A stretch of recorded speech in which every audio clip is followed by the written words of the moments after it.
This is Heartland Liberty.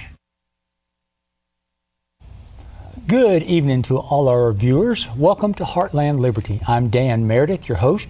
Tonight we're going to spend some time talking about what's really happening politically here in Tennessee. Not simply what politicians tell us is happening, but what we can learn when we start looking at elections, voting records, legislation, money, and the issues that don't always receive a great deal of attention. My guest tonight is Olivia Lupia, a Tennessee journalist who spent considerable time covering the General Assembly, elections, Republican politics, and some of the most controversial issues facing our state. And I've got to say, our teleprompter person is right on the button tonight, so thank you. Olivia brings an interesting perspective to all of this. She's been involved in politics herself, running for office, managing campaigns, and working in grassroots politics. And she moved to Tennessee after watching the political transformation of Colorado. Olivia, welcome to Heartland Liberty. I'm glad to have you with us. Thank you. I'm thrilled to be here tonight. Now, a friend of mine, my girlfriend, so the ladies out there, off you the messed market. up. There's a girlfriend now. We went to a meeting Monday night, and you spoke, and I'd never met you before, never heard of you, and I thought, what's this youngin' gonna say? I was fascinated. You had so much to say, I just sort of drank it in and said, we got to get her on the show. So, glad you're here. So, you deal a lot with politics. You write for a paper or an online paper about political stuff. Tell us a little bit about your story. Describe yourself as what you call a political refugee. What happened in Colorado that made you want to get out of Colorado, or was that just a coincidence? No, it was intentional for sure. So I was raised in Colorado, moved there when I was 4, something like that, spent 20 plus years of my life there. So I grew up there, I was raised there, it was home. And when I remember growing up, Colorado was a deep red state. It was red as red can be, conservative, Christian, all of the things that we hope to see that are the bedrock of our nation.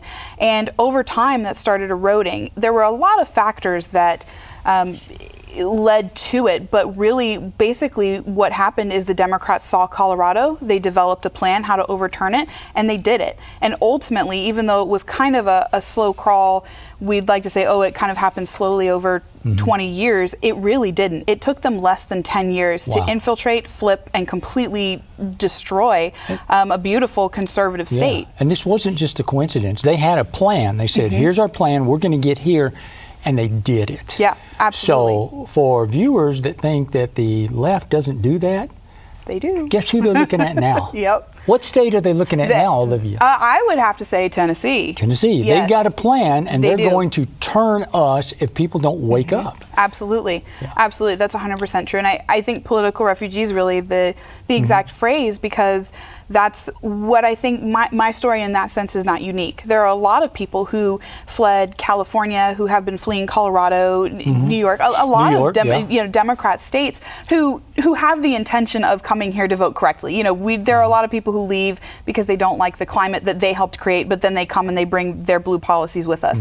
And that's a different contingent, and that's a different conversation. But there's also the contingent of those of us who truly were looking to come be the backup, kind of to be the reinforcements to the conservatives in these red states. And when we get here and we see the same things happening and we see the same red flags, we start screaming about it. But there's unfortunately what I like to call a complacency issue in Tennessee. And because it's been red for the last however many years, couple of decades, people think that that's a sure thing. And I can attest and tell you from personal experience, it's not. Yeah, this like Justin Jones. I don't know, you're in Clarksville, but you know some of the stuff going on here. Justin Jones, Justin Pearson, these weren't just accidents. These not at all. Young black liberal lefty commie guys just happened to fall into office. I've got a friend that looked into the net worth of Justin Jones, and it's like $2 million. He's never worked. Where did that come from? But there's a plan for this that's going on. Absolutely, absolutely, and you have a compilation of problems that all converge to make this happen for this Democrat. So you've got the Democrats who work internally. They have something that's kind of tongue-in-cheek called the Blue Book, which is basically their blueprint for how you infiltrate local elections, which we actually saw a lot of in this past midterm cycle over just this past week. But also, you have a real big challenge of Republicans working to undermine the very values that they are elected to preserve. So, for example, in Colorado, where it started really going downhill is Colorado, for people who may not know, is the headquarters of Dominion voting systems. Oh, I didn't know that. Dominion I thought voting. it was like Brazil no, or something so like that. it was, they started in Venezuela, and we saw what happened in Venezuela. One of them countries, yeah. Exactly. And they actually are headquartered now in Denver, Colorado. They have been for a while.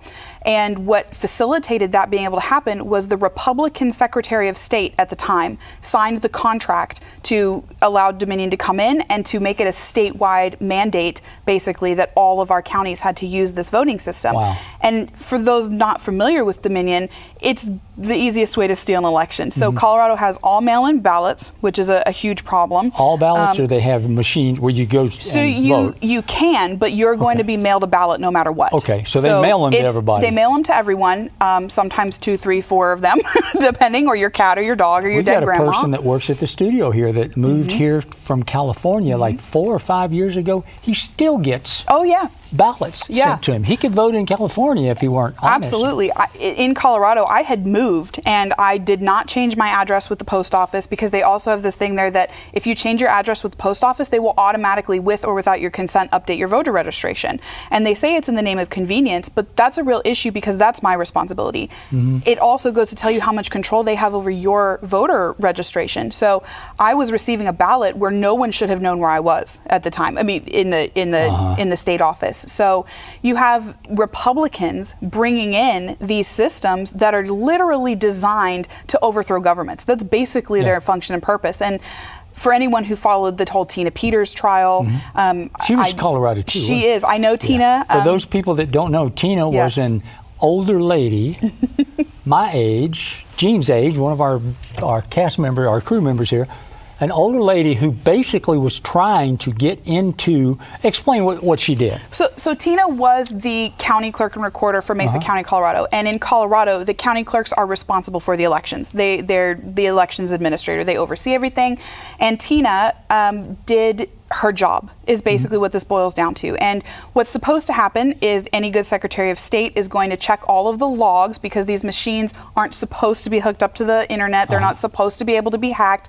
All that is proven to be untrue, and you can do it literally with a pencil. I watched a man hack a machine with a pen. Yeah, we had somebody on the program one time through internet, but he told about that he had gone someplace and he in real time hacked into a voting machine in another state. It's possible. And they say you can't. And it doesn't even have to be hooked up to the internet for that to happen. So they say they've got modems inside, but the thing is, when you open it up, most of the time they don't let you open up those they modem. won't. But if you do, it doesn't say I'm a modem. It's like a few little electronics, or maybe on a chip, that send stuff out. Exactly.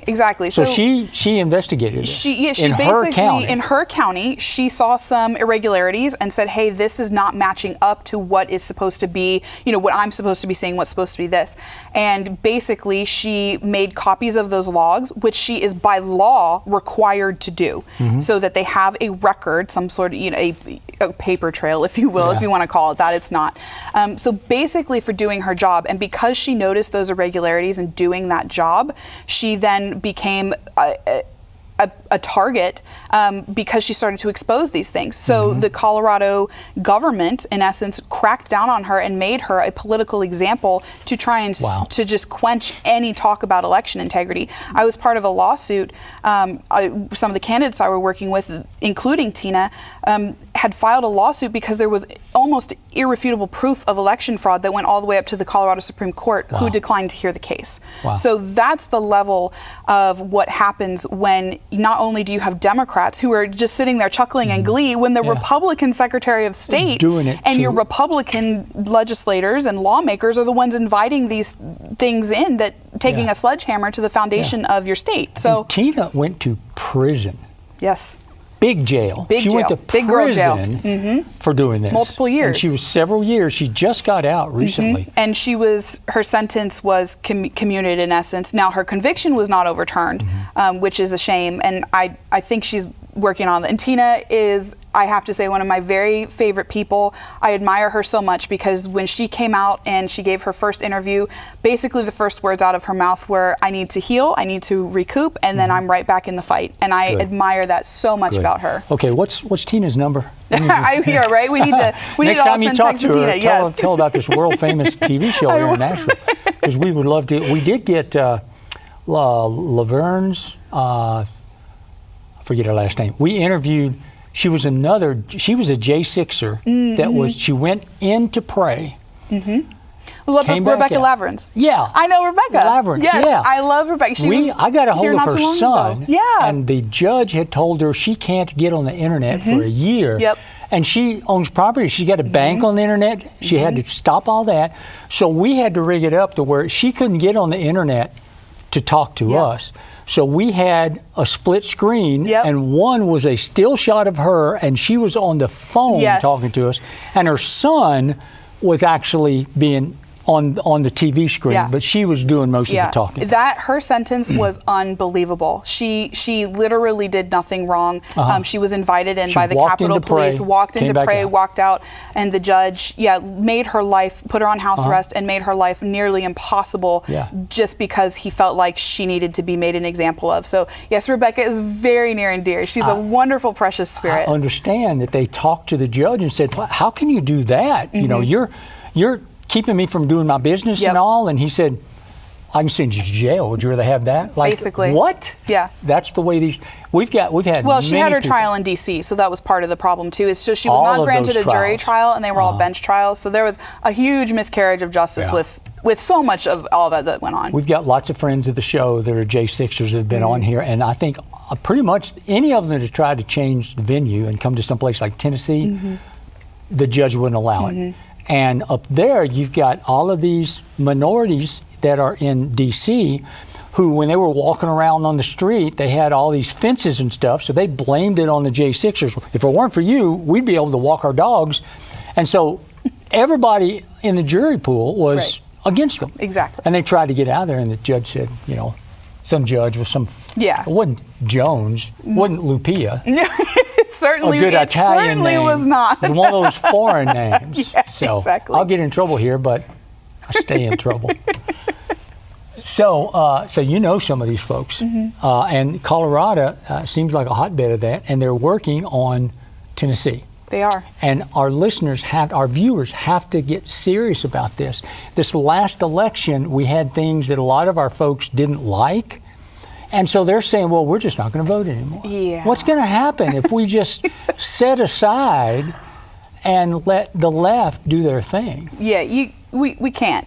And long story short is I know it's frustrating, and especially when we have real good conservative candidates who continue to get crushed in the David and Goliath scenario. But I can't tell you the number of times I've had to vote like this, but I do it anyway because I would much rather have a Republican who, like you mentioned earlier, Dan, is driving us off toward the cliff at 50 miles an hour instead of driving off the cliff at 1,000 miles an hour. So I can work within 50, and I don't have to be happy about it. Right. And some people on our side say, well, they're both going off the cliff, but one that's going 1,000 miles an hour, one that's going 50, there gives some time in between there. We might be able to turn it around if we are able to. Okay, we're going to break. People are waving at me. Thank you very much. We will be right back with Olivia Lupia.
Welcome back to Heartland Liberty. I'm Dan Meredith, your host, and tonight we have with us journalist, speaker, politico.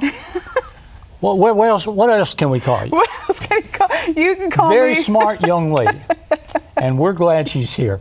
So you are now in one of the reddest states in America, and some people we all assume that when we say stuff, everybody knows what it is.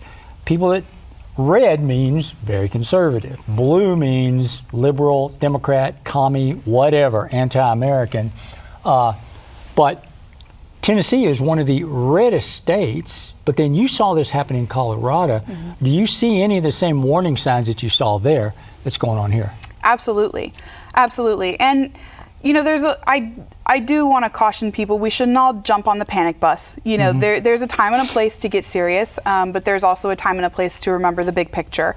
And that's where I think sometimes conservatives struggle, is we get very caught up in the here and now, and how do we combat this problem and put out this fire, and we all see all the little things which are going wrong, and we know that little things going wrong lead to big things going wrong. But sometimes we focus so much on the little things that we lose some of the big perspective. So, and I will say, and I do tell people this, as much as Tennessee has its problems, which it does, I would much rather be in red Tennessee than blue Colorado. So keeping that in mind, there are some flags that are coming in that I'm seeing that it's kind of exactly the same way it started in Colorado. Huge, I think kind of the biggest one that we saw is the Democrats are mobilizing voter turnout in a huge way, and they are also really, really targeting a lot of these local races. So because putting people in the race, having exactly, and you told Monday about a website called Run for Something, and we don't have anything on our side like that, but they are recruiting people constantly. Run for this, run for school board, run for county commissioner, and that's what's happening because they get these people like these Justin goofballs in Tennessee.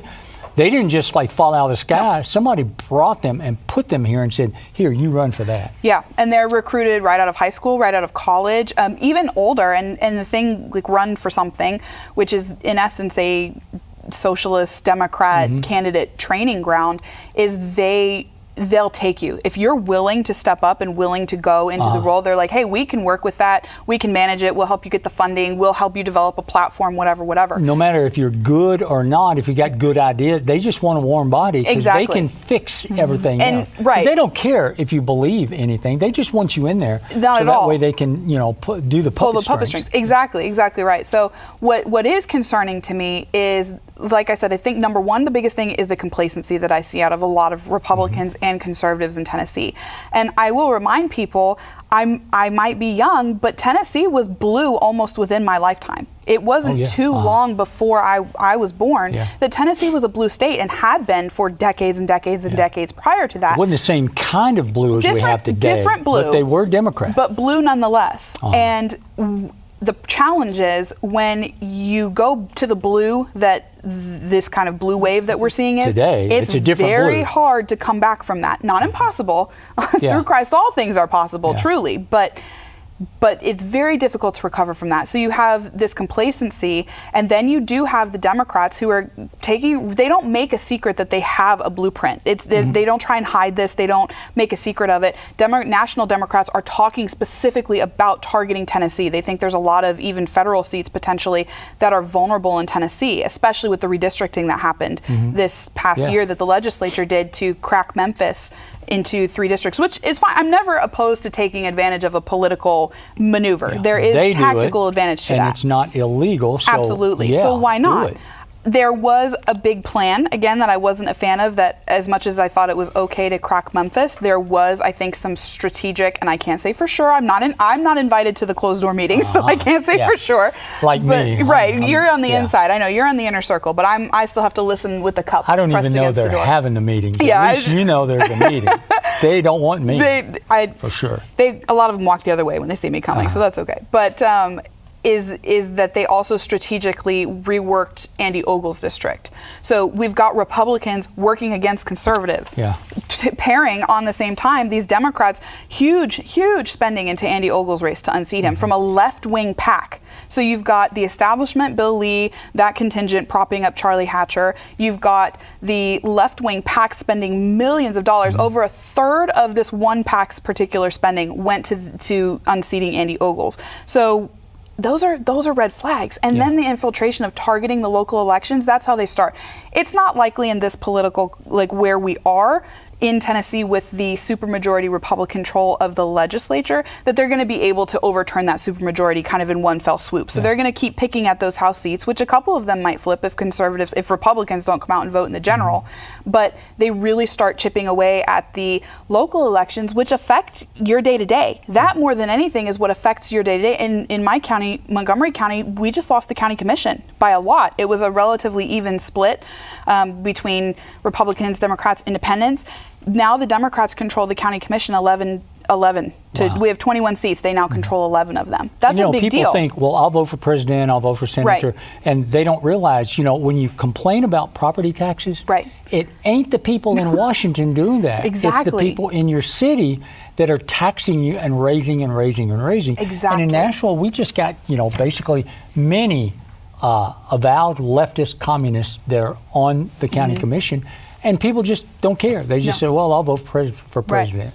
Don't have to vote for these. That's exactly that complacency issue I'm talking about. It not only is it thinking that red is secure, but also thinking that you don't have the civic duty to do your research. You must know your local candidates. And if you don't like who's on the ballot, then you better step up and run yourself, or you better find somebody and get behind them. And, this has to be a team sport in essence. And conservatives and Republicans in general, we're really good about complaining about what's wrong, but we don't a lot of times offer the actual practical tools to fix it. And or we don't like to hear the answers, because that's what people ask me is, well, what do we do to change it? How do we take Tennessee back? And I look you in your eyes and say, you have to run for office.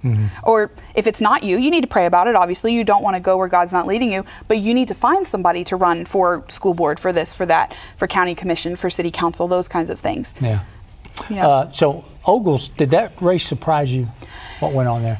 For those that aren't familiar, Andy Ogles was like one of the right-wing warriors. In fact, he had a picture of an advertising. I'm not sure how wise that was, but somebody put the picture out with him basically in the outfit of a crusader. Oh, yeah. And they put it out, but they ridiculed him. They lied about him, all this stuff. And I've met Charlie Hatcher. He's a nice guy. I don't think he's some kind of lefty commie, but they didn't like Andy, so they went out and found somebody.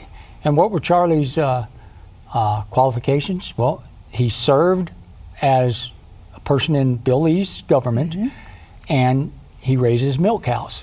So that's like the mayor of Williamson County. He makes barbecue. Exactly. So they look for these people that are easy. Now, I'm not saying Charlie's easy to manipulate, but I'm saying Andy Ogles, you couldn't manipulate. You tell him, calm down, Andy. He's like, okay, let's make it worse. Right, exactly. Yeah. And for better or worse, that's, kind of a good, he likes to stir the pot. And some people will say, oh, well, they didn't like him because he was too contentious without actually being effective. But they'll say, oh, well, he'll file these pieces of legislation that never have the chance of getting passed. Well, I would like to point out that we have the Save America Act sitting in the Senate, which over 80% of Americans, Democrat and Republicans across the board, support. So it's not that the legislation won't get passed, it's that we don't have people who are willing to support the kind of legislation we need to help us on this massive course correction we need. But Andy did surprise me, I have to say, but just initially, you mean the race, the election surprised me. Yeah, it did. But when you looked at it all started to make sense when I said, oh, just like I talked about a little while ago, where they really kind of changed Andy Ogle's district to include a bunch of rural farmland where Charlie's name would have been really well known. You don't just run the former agriculture secretary, or not secretary, but head of the agriculture department. That wasn't just an accident. That's not an accident. There was no accidents to any part of what happened in Andy's race, not a single thing. So you put him out there that all the farm people know, and you put millions of dollars into the race to make Andy look like some kind of nutcase. Exactly. Made him look as bad as me. So they're out there doing this stuff. This is not just happening accidentally. Not at all. And we're not going to stop it if we just sit back and watch it. And one of the things I hear all the time, it just drives me nuts. I was already nuts, but it drives me nutsier, is when Republicans say, well, we can't do what they do because we have jobs. I'm like, that's just stupid. Yeah. First of all, the left has jobs too. They hire these people. And second of all, I try to tell people, if your grandson was about to have major surgery, or if somebody was trying to harm your grandson, would you say, sorry, I got to go to my job. I can't. No. And that's what's happening. Our grandchildren are going to be in prison one day. You don't believe it? Just wait. I'll be gone, but my grandchildren that I love, they'll still be here. And when they say, well, what is Papa Dan? Why does he do all this crazy political stuff? One day I hope they're going to look back and say, I get it now. So, and your grandchildren, once they come, are going to say the same thing. Absolutely. And everybody ought to get on the bandwagon and try to help, because if we don't, the left is going to take us over. Absolutely. Yeah. And that's a real, again, keeping that eye on the big picture of, we have to be looking ahead. We have a responsibility to leave this country better off for the generations that come behind us. And we want to, a lot of times we're concerned about the here and the now, and times can be tough. Yeah, the inflation is out of control. Everything does cost more. There was the big discourse about the $20 burrito going around, and I talked to quite a few people, and I said, I'm not sure why this is a one or the other issue. Two things can be true at the same time. Yeah, sure. There's a lot of stuff that both things are true. Yeah. With my job, I travel all over Tennessee and sometimes other states. And I used to pull into McDonald's because McDonald's had all of their drinks were $1. $1. I bought one this week. It was $3 for the same stuff. That's so ridiculous. All it is ridiculous. fizzy colored water, and they're charging you $3 for water. Yeah, exactly. And how did that happen? Because a lot of people are saying, we're not paying these people enough. We can't pay them $7.25 an hour. You can't live off of that. So let's pay them $15 an hour. Okay. Then your drink's going to go from $1 to $3. Exactly. Your quarter pounder or whatever is going to go to $10. Yeah. Because that's something people don't understand. A lot of people are like, well, we're going to put it to the rich people. We're going to get the corporations. If you got a corporation that builds toasters and you jack up their taxes so they pay twice as much taxes, do you think the big guys in the company are going to give up their house? No. Your toaster's going to cost more. The CEO of McDonald's is not taking a pay cut, I guarantee you. He's going to charge more for your hamburgers that you go out. Exactly. Their college professor I had said there ain't no free lunches. And there isn't. When something like that happens, it's going to be taken up somewhere else. So you're involved in politics locally and also the state. You know a lot of people.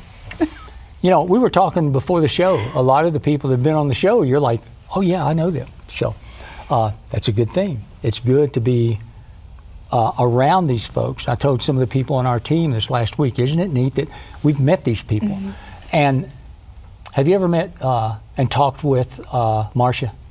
I met her once very briefly, and it did not leave a really great taste in my just mouth. Didn't Yeah, sit we down weren't. And chat, No. Yeah, me and her didn't surprisingly either. not. Yeah.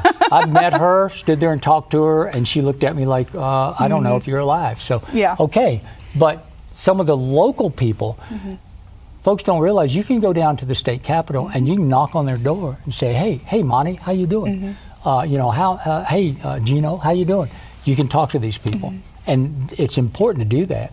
We've got 35 seconds, so we're going to close up this segment. We'll go to get some of our really cool memes that if you watch the show every week, you see them all the time. I'm going to have to do some new memes.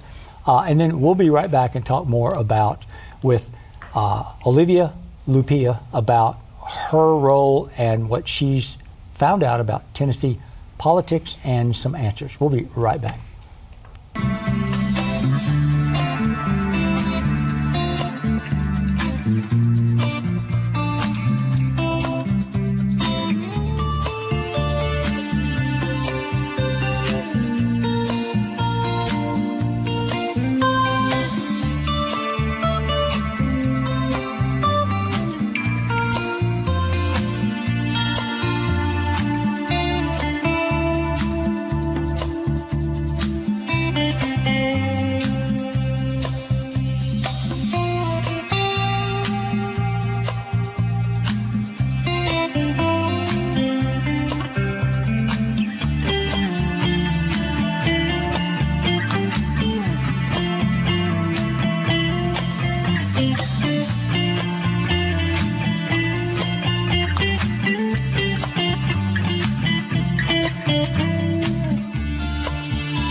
Welcome back to Heartland Liberty. I'm your host, Dan Meredith, and tonight we have Olivia Lupia, who is a journalist and pretty astute politically.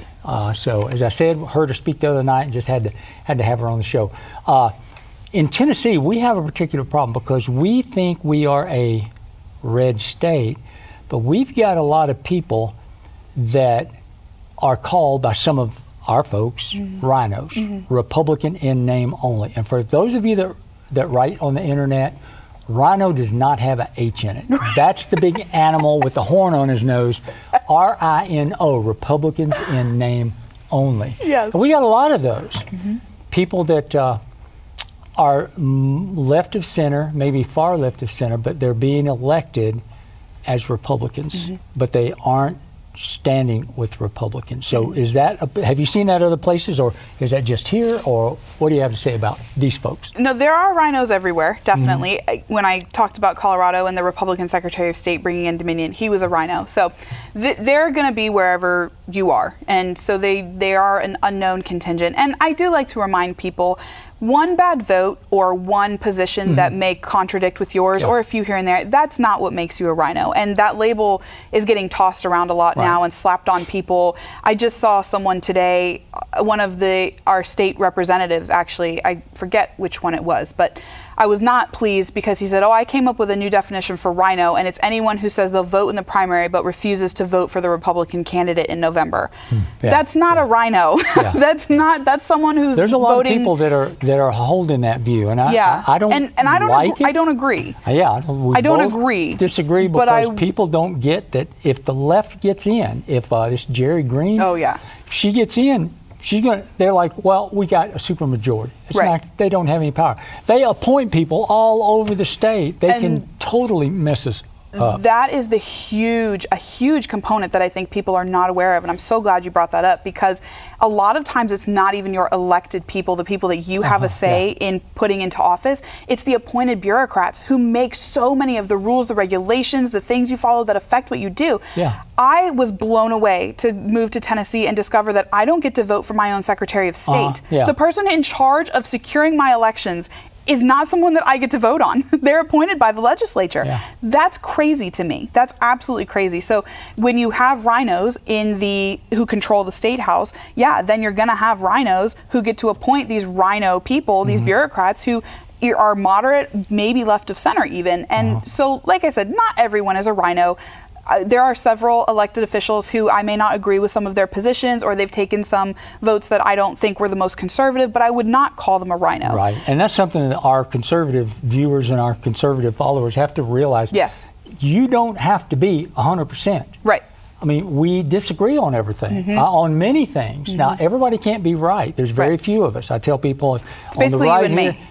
Usually I say it's me and Jesus, but he's absolutely right. The three of us. That's here. right. Okay, there'll be three of us. But you don't have to be right about everything, and that's one of the things that there's a book written. I'm a big fan of the South and Confederacy and all that. Oh no, a battle flag. If I had one, I could put it up here. But one of the problems back during the war is that if you look at the history of Southern people, we come from Celtic people. We like to fight. We don't like to cooperate. And if you ever watch the movie Braveheart, that's the perfect illustration. He couldn't get people to fight against the king because why? If they fight, they got to fight with these people down the street here. Now, we don't like them. We're not going to fight with them. And that's what we as Republicans are doing. We're like, well, they don't agree with me on this, so I'm not going to stand with them. While the left is just laughing at us. And they do. And the left, for better or worse, is really good at coming together and just driving the train ahead, and you're either on board or they'll bury you. And I'm not saying that conservatives should go to that extreme. Now, I am a believer, everyone likes to say, the Republicans, the big tent party and this and that. I don't believe the tent is for everyone. That's absolutely not true.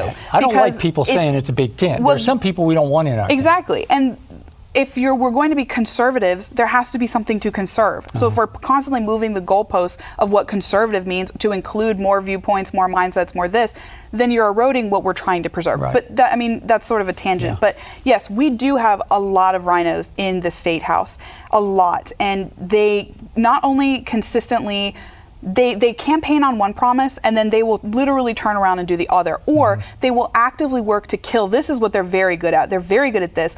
They will say that they're defenders of your Second Amendment, of abortion, or defenders of pro-life, anti-abortion, etc. And then they'll turn around and they will massacre conservative bills to deal with this issue. A great example of this is conservatives have been crying out for years. I know since before I got here, and definitely since I've come to Tennessee, I've been involved in this movement, is stopping illegal immigration in Tennessee. It is every state is a border state with the problems we have. And President Trump's done a wonderful job of closing the border, but now we have to deal with what's here. And trust me when I tell you, illegal immigration is a problem in Tennessee. It absolutely is. So for years, conservatives have been begging the legislature to do something, and they have killed. Can't even tell you how many legislative committees and sessions I've watched and bills I have watched Republicans kill in committee because it's too hard or it's too mean or that's not a problem here or this and that, until Big Daddy Trump came in this term and said, we're dealing with immigration, and suddenly, we're going to work with Stephen Miller and put a White House. Now, I'm glad that the bills got passed. I'm not going to, great. I'm just happy you're doing it. But you don't get credit for doing it. One, that's your job. Secondly, we've been asking you to do that for years, and it is your job to protect and advocate for your constituents. That's what government does. That's literally the job of government. Our rights. Right. They're not supposed to feed people and do all that. They're house here them to or protect our rights. Protect my rights. The rights given to us by God, they protect them. Exactly. So we do have a rhino problem in the State House. Unquestionably, and it can be frustrating. Like I said, I don't believe everyone deserves the title rhino because, again, when you apply it to everyone, then it doesn't mean anything. But there are definitely some who deserve it, who earn it consistently, and those are the ones where conservatives really need to rally together and pick off those. We may not be able to turn the whole supermajority at one time, but for example, Jessica Means in House District 1 just unseated John Crawford, who is a known rhino. He's made some atrocious votes, said some atrocious things, campaigned, and then completely voted the opposite way. So he was just unseated by a real conservative, which is very exciting. So how do we eat a whale? One bite at a time. But it also is a complacency issue. Again, that's the huge thing, is people think, I voted a Republican in, they're there to do a job. I shouldn't have. Great. You do it. You handle it. Or they want to call in when there's a problem, and then they're upset that these people won't meet them. And like you said, a lot of these people the good ones, you can go down to the State House and knock on the door and develop a relationship. And I will tell everyone who's watching, you should know how to call your representative and your senator. They should know who you are when you send them an email. I have a lot of them now. I have a lot more relationships because I spend a lot of time with them, and we're in interviews and following legislation and help develop legislation and those sorts of things. But there are plenty of them who pick up the call, and say, hello, Olivia, but you're taking my call, So at least it's not Dan. Right. We like Olivia, and she's reasonable. Yeah. We were talking about the fact that, you elect these folks and then they appoint some people. This is one of the issues that a good friend, John Harris of the Tennessee Firearms Association, points out that we have people from the governor's office who lobby people from their office and some of these people that are appointed. So a good example, if John wants to pass some new or a reform to Second Amendment laws, then what happens is, our legislators aren't experts on everything. Right. So they have a hearing and they have experts come. Well, the experts are sent by the governor to mouth what he wants them to. And so the poor legislators are like, let's see, should we do away with some of these restrictions on guns? Let's ask the head of the state police or the head of the sheriff's association or whoever, safety, whatever, somebody that the governor sends, and we never thought about that. So we don't need to let people have guns. Yeah. And it happens not only in that, but just 2 years ago, you remember the issue, I think you were here, on the caucuses.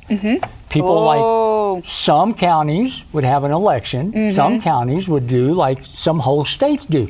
They just have a big meeting, they get everybody together, and if you can't make it to the meeting, well, too bad. I mean, when we have an election, we've only got 20%, 1 out of 5 voting.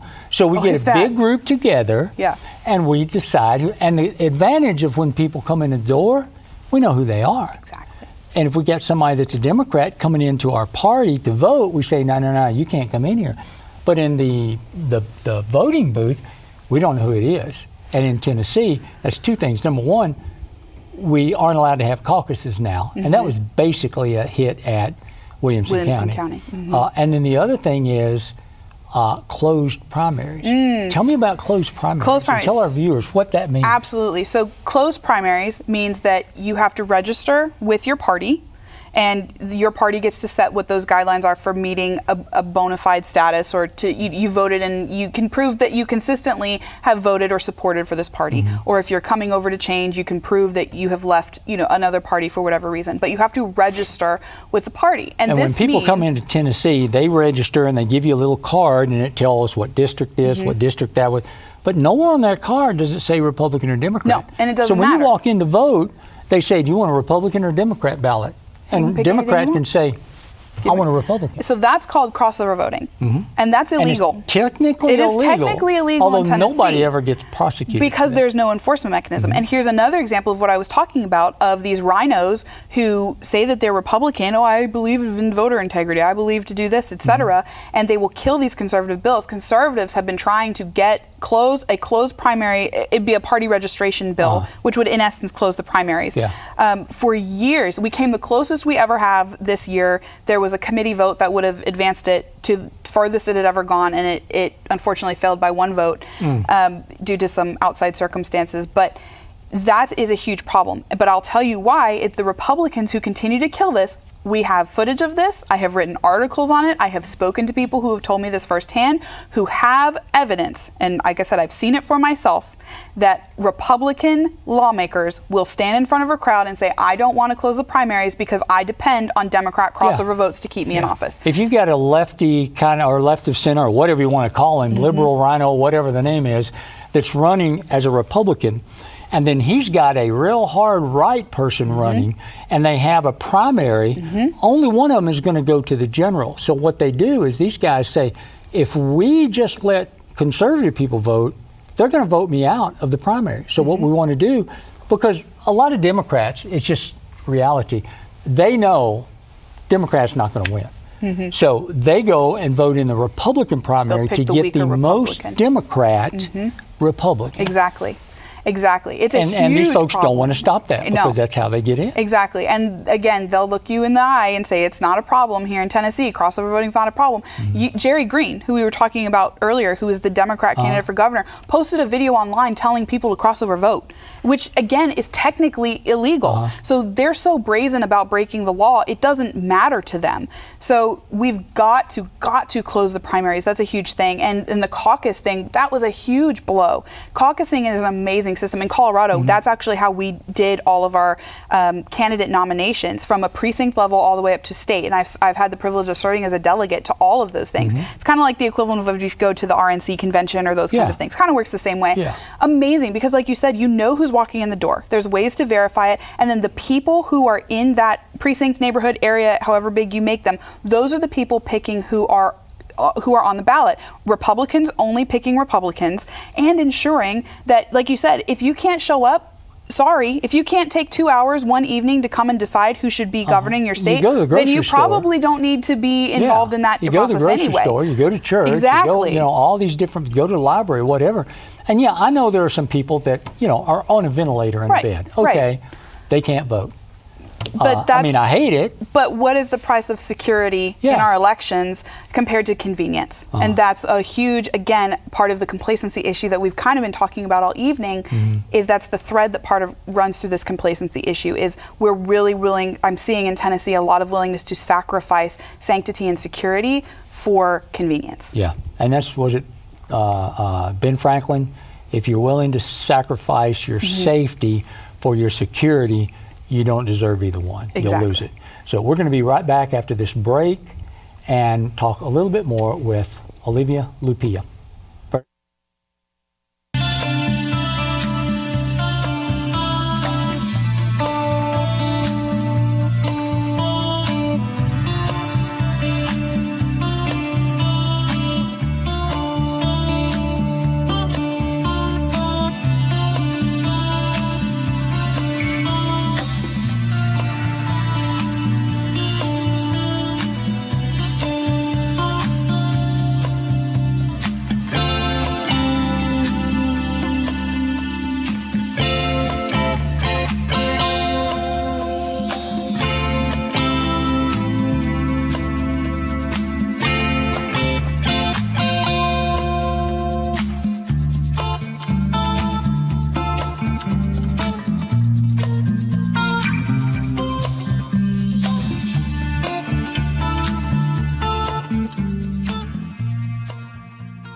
We're back.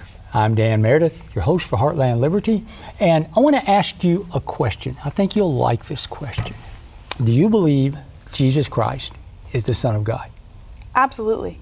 No I'd like question. to have our guests be able to say that to show people that we don't have to take that stuff and just put it in church. Not at all. If we believe in Christ as God's Son, He's everywhere. And the left has got us cowed, so we're like, well, we can't talk about religion. No, we can't talk about religion. But they do. They do it all the time. They have their speakers go to these inner city churches and speak, but we're afraid to do that kind of stuff. So I'm glad you got the opportunity to do that.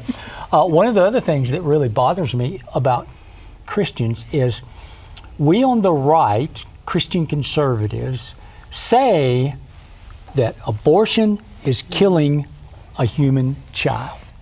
But then, on the other hand, we say, but if somebody does it, we don't want to punish somebody. You know, we'll put the doctors in jail.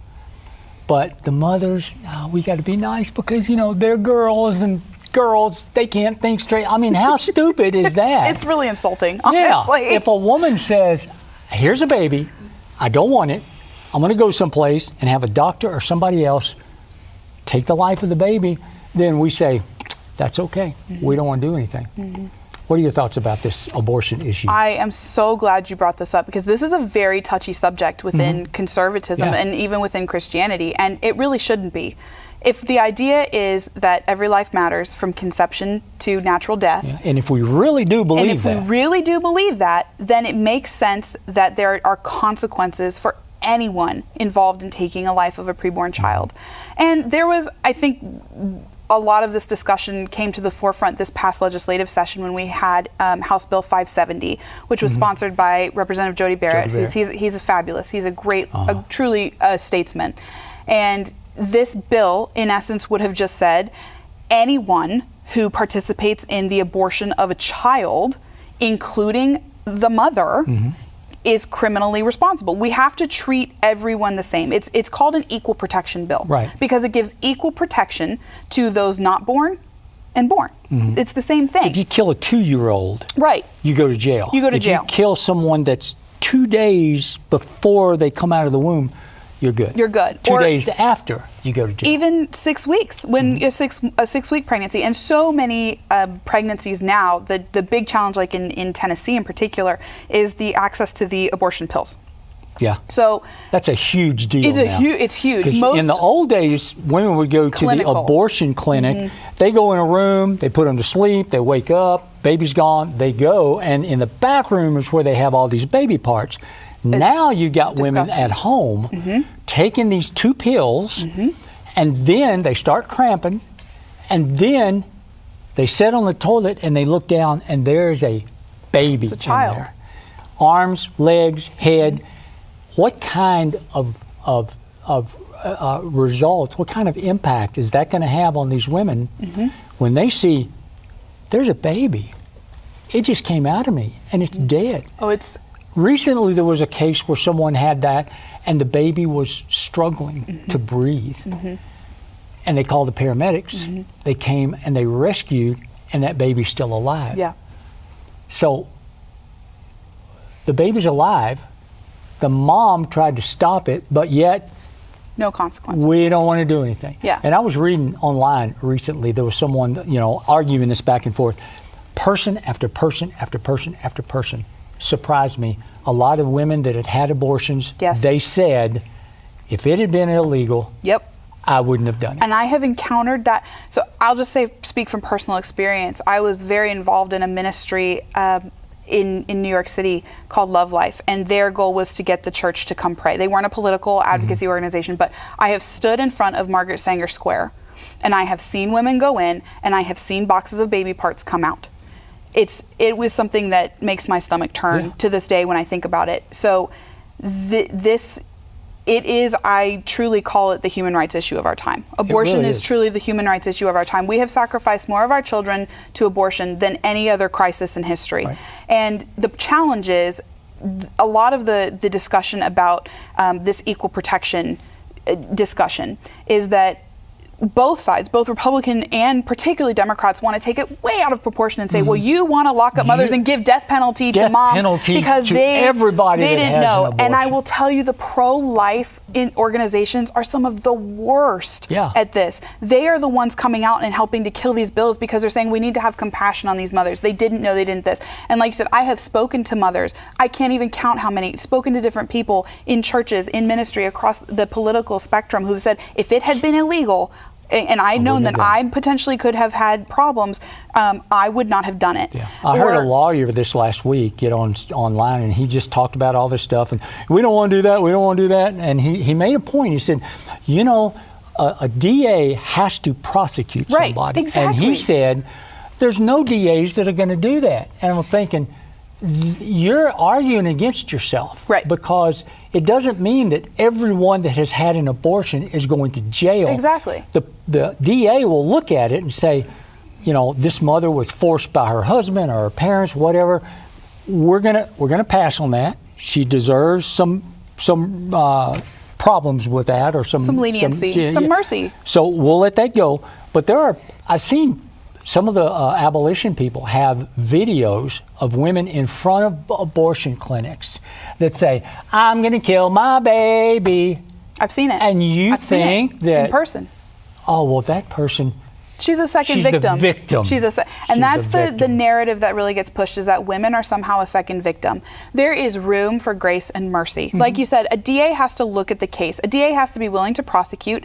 A DA has to find enough evidence, and like you said, that maybe there are extenuating circumstances around this thing. Right. That's where I think the pregnancy resource centers are so instrumental, and I think they're great that a lot of them offer abortion reversals. So if you have taken the pill and you regret it, that's a great service. There's nothing wrong with that. Again, we need that, but there's too much of this second victim nonsense to say that women are somehow too dumb, which again is insulting. As a woman, I'm insulted that you think that I don't know what decisions I'm making, that I'm not intelligent enough to figure out what I'm doing. Well, you robbed a bank, but it was your boyfriend. But it was my boyfriend that who told you and to rob the bank. There is no other crime where women are given this kind of leniency for their direct participation. A lot of times they're not even secondary. They are the only person who is capable, who is the one who committed this crime. And there's no other group of people that we allow to do this to take the life of a baby. Exactly. If you beat up a woman and her baby dies, you can be prosecuted for that. Exactly.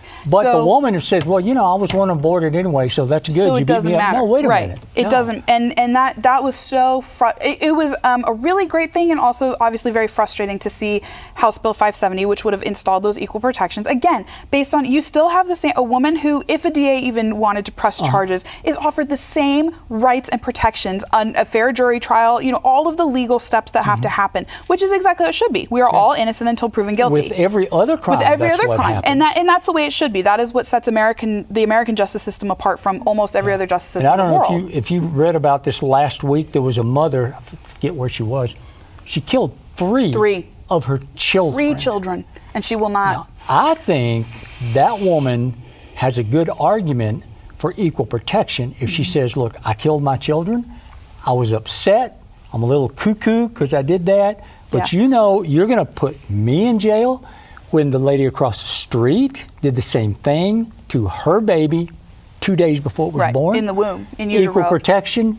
If you're going to let her go, you got to let me go. Exactly. It really does undermine the entire point of the justice system. And again, most importantly, the only person who suffers in an abortion is the baby. I'm not saying there aren't emotional repercussions. These women need counseling. This is where the church needs to step up and offer these women incest, all these bad things. And even if you had an abortion and you just regret it later on, it messes you up. Again, I've seen it. So this is where the church and the pregnancy resource centers can come and, after this, walking through the consequences of the women, whatever the emotional state is, there is damage to these precious souls, and we care about the souls of the mothers. But we have to protect the life of the child, because that child cannot protect itself. Right. And it was horribly frustrating to see with HB 570. So through the legislative process, a bill goes into what's called a committee or a subcommittee, which is that's how they kill these exactly bills. A small group of legislators who they then pass the bill. They'll work on it, pass it, which is fine. You can't have 99 legislators voting on every bill all the time and making rewrites and edits. But in this subcommittee in particular, this is a Republican. Again, we have a Republican Republican supermajority. So the Republicans control all of the committees and the subcommittees by a huge margin. There was not a single Republican on that committee who would even it's called put a motion forward or a second for the bill to be discussed or heard. Didn't even want to talk about it. And none of them could even look Jody Barrett in the eye while he presented this bill. They all looked down. Nobody gave a second. The bill dies without any input, no input from citizens, no input from lawmakers, no discussion. No one said you had to pass a bill. You should have. They should have. Talk about it. But to just even bring it up for conversation. So you cannot sit there and look me in the eye as a Republican and tell me that you are pro-life if you're going to not even be open to a discussion about offering protection for the very most vulnerable in our society. I put on Facebook today, one of my famous post that I put is that, you know, there's a special law that says you can't prosecute a mother for abortion. There aren't any laws that said that for special laws for killing Navy SEALs, exactly, Marine Raiders, or Army. What do they call them? What's the Army guys? Anyway, I had it because it doesn't need to be. Right. Because they're hard to kill. Right. So you don't have anybody going out killing. Right. Picking off Navy SEAls, yeah. But a baby is the easiest. Maybe older people might be almost as easy, but a baby is the easiest person, the most vulnerable, to just kill because they can't fight back. They can't do anything. And like you said, the only place where it's explicit, an exception is explicitly written in the law for the person who has to give the consent for this murder. And you don't have that crime. for any other. It's not like, okay, child abuse even, or domestic abuse. If you beat your wife up, we're going to let you go if you're this kind of. No, it's everything is the same.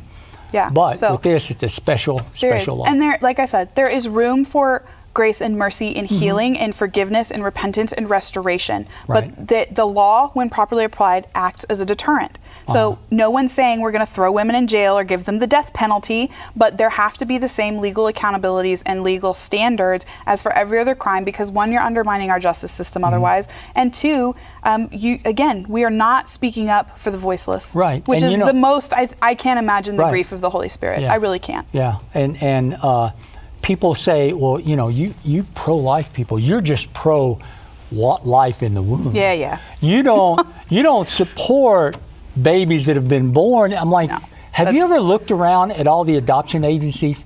It's statistically untrue, let alone morally untrue. Yeah. They're all run by Christians, almost all of them, if it's not the state. You don't have a Nashville, Tennessee atheist adoption agency. It's Christians that do these things. The Home for Unwed Mothers, run by believers. Yeah. So to say that, well, you all don't care, it's just another lie that they put out there. Absolutely.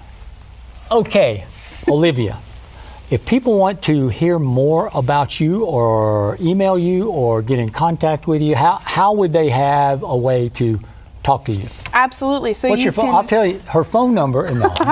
Yeah, give out my address. Sorry, I got it. You can find me. I'm on social media, so you can find me on Facebook just under Olivia Lupia. You can also find me on X at live LIV4, the number 4 Liberty. It's cute, right? Live for Liberty. Live for Liberty. No E though. No E. Live. Yep, live, because it's like Olivia, right? It's cute. Right. Live for Liberty. Think about that. You can also email me at olivia@TennesseeConservativeNews.com. That's another way you can reach me as well. And you can get a hold of her, because I did today. We had someone cancel, and I said, hey, we need to get Olivia here. I contacted her, and here she is. So it was my pleasure, my absolute pleasure. We're glad to have you. Every week I say that's the best show we've ever had, and I've got to say the same thing here. So in closing, Olivia, thanks for joining us tonight. I appreciate not only your time, but your willingness to dig into these issues and to help Tennesseans understand what's happening in their state government. And everyone watching, remember that representative government only works when the people being represented are actually paying attention. Don't simply listen to what politicians say during campaign season. Find out how they vote. Find out what they're spending. Find out what they're doing when they think you're not watching, and then hold them accountable. I'm Dan Meredith. This is Heartland Liberty. Thanks for joining us, and we'll see you next week.